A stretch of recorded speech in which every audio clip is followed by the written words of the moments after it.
وہ چور نے سارا سلسلہ دیکھا کہ غوث پاک کے جو گھر ہے اس پہ سارے ہی چڑھاوے آئے ہیں، بڑے نذرانے ہیں، بڑے قیمتی رومال، بڑا قیمتی سامان ہے۔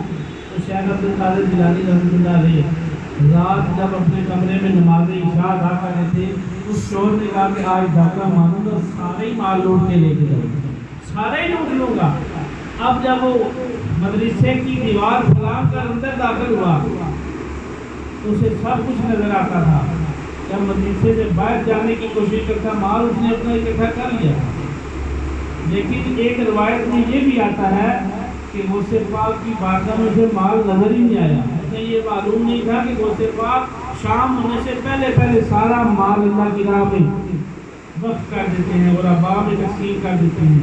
اسے کچھ بھی نہ ملا، دوسری روایت ہے۔ ایک روایت ہے کہ اس نے تھوڑا مال اکٹھا کیا، جب باہر جانے لگتا تو اندھا ہو جاتا، اندر آتا تو سب کچھ نظر آتا۔ اور یہ کرامت عقل میں نہیں آتی۔ اور غوث پاک علیہ رحمہ آپ نماز پڑھتے رہے، وہ چور بار بار ایسا کرتا رہا، اب وہ پھنس گیا کہ اب کیا کروں، وہ صبح ہونے کا انتظار کرنے لگا اور ایک صف کے پیچھے چھپ گیا۔ صاحب بہجت الاسرار لکھتے ہیں کہ جب وہ صف کے پیچھے چھپا کہ کسی طرح صبح سورج نکلے اور یہ دروازہ کھولے، میں کسی بہانے سے باہر نکل جاؤں گا۔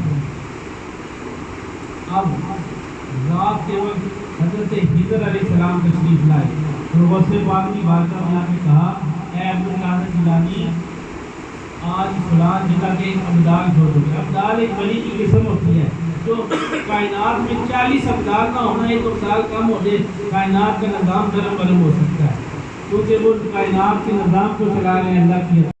ابدال بیٹھا ہوا ہے، حضرت خضر علیہ السلام نے صف ہٹائی، خون ہٹایا تو وہ چور کانپنے لگ پڑا۔ آپ نے بازو سے پکڑا، کہا ابدال صاحب آؤ چلیے۔ میں کوئی ابدال شاہ نہیں، میں تو ایک چور ہوں، چھوٹیاں موٹیاں چوریاں کرنے والا ہوں، میں یہ کام نہیں کرتا، میں کوئی ابدال نہیں، نہ مجھے پتا ابدال کسے کہتے ہیں۔ حضرت خضر علیہ السلام نے فرمایا تو چور ہے یا کوئی اور ہے، بس میرے غوث کی زبان سے نکل گیا تو ابدال ہے، تو وقت کا ولی بن گیا۔ سبحان اللہ۔ بازو سے پکڑا، شیخ عبد القادر جیلانی کے پاس آئے، آپ نے بازو پکڑ لیا، ہاتھ چھڑانے کی بڑی کوشش کی، بڑا زور لگایا، ٹیڑھی چوٹی کا زور لگا لیا۔ اس نے کہا حضور مجھے معاف کر دیں، میں چوری کے ارادے سے آیا، میرے ساتھ یہ معاملہ ہوا، مجھے معاف کر دیں، میں جانے لگا۔ فرمایا تو ایسے گھر پہ آیا ہے جہاں سے خالی کوئی لوٹا ہی نہیں، جہاں سے آج تک کوئی خالی نہیں لوٹا۔ تو چور تھا لیکن وہ پہلے تھا، آج باتیں وصیت میں آ گیا کہ وقت کا ابدال بن گیا، اپنے سینے سے لگایا، فیض عطا کیا اور وقت کا ابدال بنا دیا، اور کہا کہ جب شان تیری جگہوں سے جلی ہے، جو تیری نظر سے بنتا ولی ہے۔ غوث پاک نے اپنی نگاہ سے کتنے لوگوں کو ولی بنایا، کتنے چوروں کو ابدال بنایا۔ یہ اگر آپ کی سیرت اٹھائیں تو وقت چلا جائے گا، ایک دو باتیں اور کر کے ختم کرتے ہیں۔